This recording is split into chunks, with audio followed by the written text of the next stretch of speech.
Ser podcast.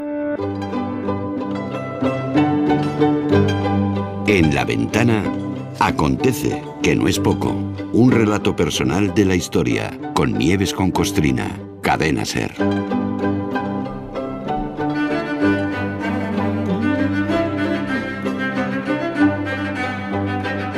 ¿Qué tal, Nieves? Buenas tardes. Hola, ¿qué tal? Hola. La tarde llevamos, tarde de ondas. Sí, Qué bien. muy contenta, me alegro muchísimo. Siempre un ambientillo así especial. Pues fíjate, sí. Hablando de premios, hoy en nuestro paseo diario por la historia nos topamos con uno de los grandes nombres de la ciencia en España, uno de los pocos premios Nobel que tenemos, Santiago Ramón y Cajal. Muy grande, sin duda, muy grande, pero afectado, como tantos otros grandes personajes, por esa casi enfermedad que supone convertir lo que es sana competencia, que está muy bien, cuando se convierte casi en una obsesión, pues ya no está tan bien. Y en el mundo científico y en todos los tiempos eso ha ocurrido y sigue ocurriendo. Ya lo creo que ocurre, ¿no? Sí, es... yo creo que ningún humano estamos libres de ser ahí un poquito celosos o envidiosillos. Eso que en todo por radio hacemos... Sí, hay que luchar contra ello, pero parece que te sale ahí unas veces alguna cosica. Dejamos pendiente hace unos días, cuando estuvisteis en el 12 de octubre, hablar de Santiago Ramón y Cajal y la vacuna del cólera. Aprovechando que el 17 de octubre de 1934, que fue ayer, murió este gran científico, bueno, pues vamos a hablar hoy. Santiago Ramón y Cajal, que ya sabemos fue Premio Nobel de Medicina, un grandísimo investigador, un gran médico, un gran científico, y en asuntos de vacunación se sintió él un poquito ninguneado, un poquito incomprendido, aunque la verdad es que también provocó la incomprensión hacia otro colega. La rivalidad científica es tremenda, de toda la vida, y mucho más cuando se dan pandemias en plena carrera por salvar vidas, pero también por llevarte méritos. Los científicos son muy listos, pero también son muy celosos y a veces muy envidiosillos. Y vamos a ver qué pasó con la vacuna del cólera, que podría haber sido mérito mundial de los españoles si Cajal no hubiera puesto alguna zancadilla. Anda. Sí. A ver. Al final los laureles de la vacuna anticolérica se los llevaron dos yanquis, Daniel Salmon y Theo Val-Smith, que llegaron a las mismas conclusiones que Ramón y Cajal, pero meses después, y que también se llevaban fatal entre ellos. Muy mal. Que por cierto, lo de la salmonela y la salmonelosis viene de este señor que se apellidaba Salmon. Daniel Salmon. Mira. Sí, de ahí viene, sí. Y bueno, pues este hombre es que Salmon se pasó la vida descubriendo bacterias. A lo que vamos es a que aquí todo el mundo se llevaba mal con todo el mundo, y que Santiago Ramón y Cajal frustró la vacuna contra el cólera de un colega y luego se quejó de que frustraran la suya, lo que viene a ser que te den de tu propia medicina.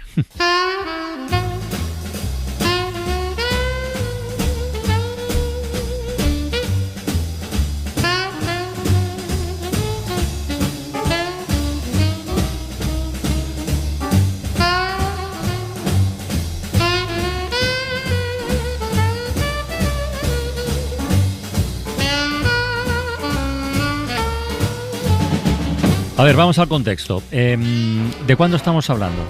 O sea, ¿de qué año? ¿Y era durante alguna epidemia de cólera o no? Sí. Vale. Hablamos de 1884 o 1885, en mitad de una de las más gordas epidemias de cólera que llegaban a España, aunque se consideraba pandemia porque es que afectaba a todo el planeta, ¿no? Y además que no había forma de atajar. Hubo otra epidemia de cólera en 1834, muy letal, que provocó además una masacre de frailes. Asesinaron a un montón de frailes porque los culparon a ellos, sí. La desinformación trae malísimas consecuencias y los culparon de ser responsable de aquello. Pero esto hoy no da tiempo. Vamos a la pandemia del 84-85. Ya se conocía la vacunación, pero la única vacuna, pues eso, conocida contra una enfermedad era la de la viruela.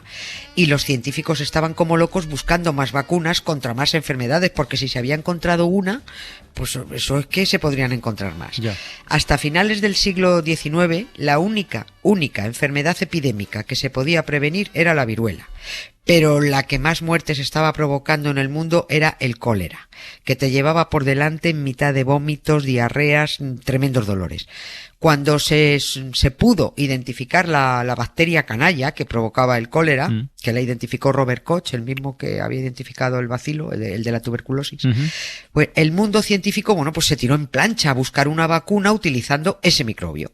Y uno de los investigadores fue un microbiólogo catalán, Jaume Ferran i Clua se llamaba, y lo que hizo fue crear una vacuna con bacterias vivas extraídas de enfermos de cólera en Marsella, porque fue a investigar allí a Marsella una epidemia de cólera que había y sacó de Strangis de allí hasta su laboratorio de Tortosa las bacterias.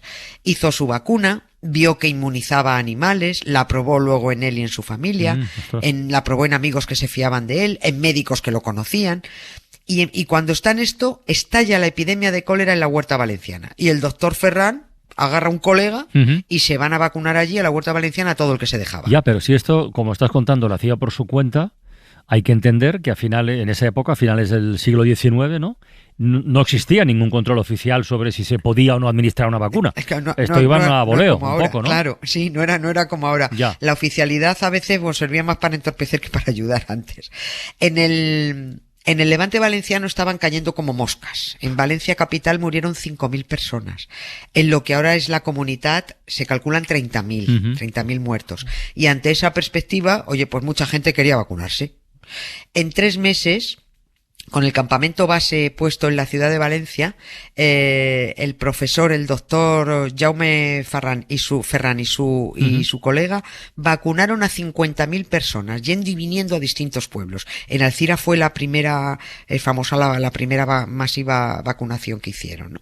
Y allá donde vacunaban bajaban muchísimo los contagios y por supuesto bajaban las muertes.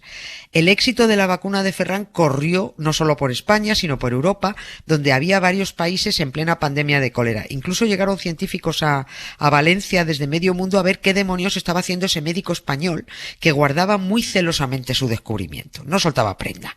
Dijo cómo había conseguido la vacuna con bacterias atenuadas, vivas, atenuadas, atontadas, sí. Pero no reveló cómo la producía de forma masiva. Y por ahí entraron a atacarle.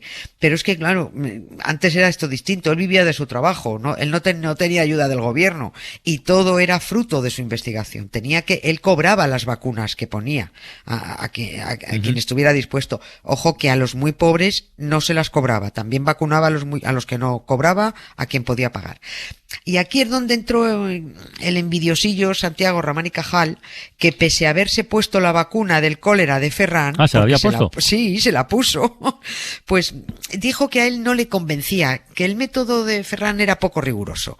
Hizo un informe, le encargaron el informe, es verdad, hizo el informe, que fue un informe desfavorable contra Ferran y su vacuna. La polémica llegó al Congreso de los Diputados y el ministro de Gobernación dio orden de que se suspendiera la campaña de vacunación. Desde mi punto de vista, mal, muy mal, Santi.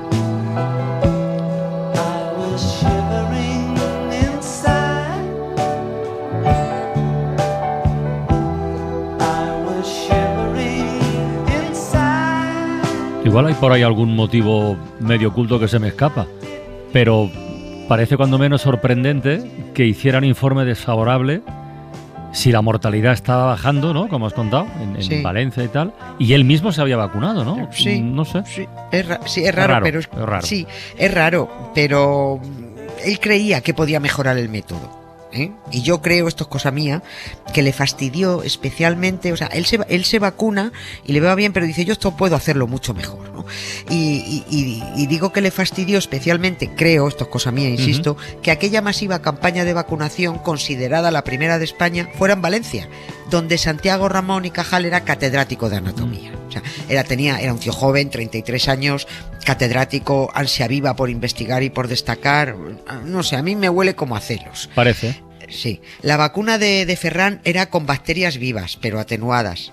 Para que te las inocularan, el cuerpo aprendiera a cargarse a esas que estaban atontadas y así se defendiera contra las que estaban más vivas. Ramón y Cajal dijo que eso de inocular bacterias del cólera vivas, atenuadas, solo contribuiría a expandir la epidemia. Y esta opinión desfavorable es la que se aceptó y la que alimentó la polémica. Si ya había que aguantar a los antivacunas por un lado, aguanta ahora los que decían que la única vacuna que había, pese a que en el Levante había frenado la propagación de la enfermedad y sobre todo las muertes, pues que en vez de que te enfermaba más que prevenirte, ¿no? Bueno, que era una teoría, pero ¿Ramón y Cajal tenía un plan mejor o no? Tenía otro plan, sí, seguramente mejor. Bueno, sí, era mejor, pero si el otro plan funcionaba no había necesidad de haberlo suspendido, mientras Cajal podría haber desarrollado el suyo. Dijo que lo que había que hacer era inocular bacterias muertas, pero muertas por calor, o sea, como que las asesinas tú, ¿no?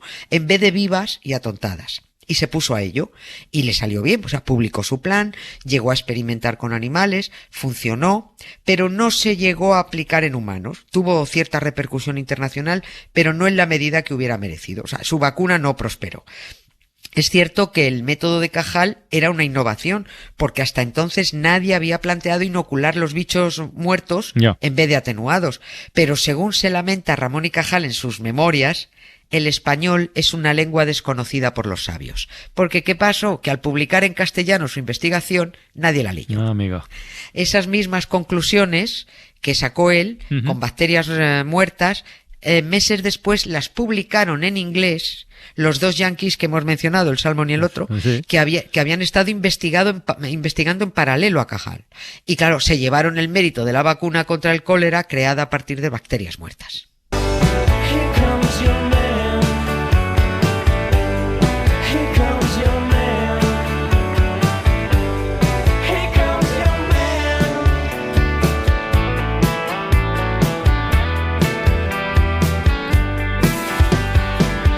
Big shake on the box, car moving. Big shake to the land that's falling down. It's the wind makes the palm stop blowing. A big, big stone fall and break my crown. There is a wait so long. So long, so long. You'll never wait so long. Oye, la historia nos queda incompleta si no contamos qué fue del doctor Jaume Ferran. Sí, ¿Qué pasó pues mira, con él? Hace años ya que se y le las está bacterias dando atontadas, esas. Las bacterias atontadas, sí. Concepto. Hace años ya que ya le han dado su sitio a este hombre, ha recibido homenajes póstumos. En casi todas las publicaciones científicas se le reconoce como el creador de la primera vacuna contra el cólera, porque luego también desarrolló la vacuna contra el tifus, mejoró la vacuna que había contra la rabia, encontró tratamiento para la difteria, tuvo luego también algún tropezón. Vale que Santiago Ramón y Cajal, el padre de la neurociencia, el flamante Premio Nobel de Medicina, fue un visionario también en asuntos de vacunación, pero qué rabia debió sentir el doctor Jaume Ferran cuando supo que le habían dado el Premio Nobel de Medicina al mismo tipo que le había denostado su efectiva vacuna contra el cólera, aunque fuera con bacterias atenuadas, ¿no? Las vacunas contra virus y bacterias ya se usan con el bicho muerto, como la vacuna de la COVID, ¿no? Pero la del doctor Ferran salvó miles y miles de vidas, porque de 50.000 vacunados murieron solo 54 personas. Vacunados murieron 120.000. Por no hay color, ¿no? Ahí están los datos, ¿no? Claro, sí. En fin, sí. no te falta discutir más. Oye, por cierto, Nieves, has citado dos, ¿no? Que yo recuerde. Sí. Pero ¿cuál fue la peor epidemia de cólera del siglo XIX? ¿Cuál fue? La primera y la peor llegó con la muerte del Mastuerzo, con Fernando VII, en el 34, y agravado por la guerra que trajeron los carlistas. Murieron 300.000 personas. Luego hubo 3 epidemias más, pero en España hace 40 años que no se detecta el cólera. 40 años. Así que gracias desde aquí, gracias a la vacuna. Un besito a los antivacunas y a los catedráticos epidemiólogos de Barra de Bar. Para no perderte ningún episodio, síguenos en la aplicación o la web de la SER, Podium Podcast o tu plataforma de audio favorita.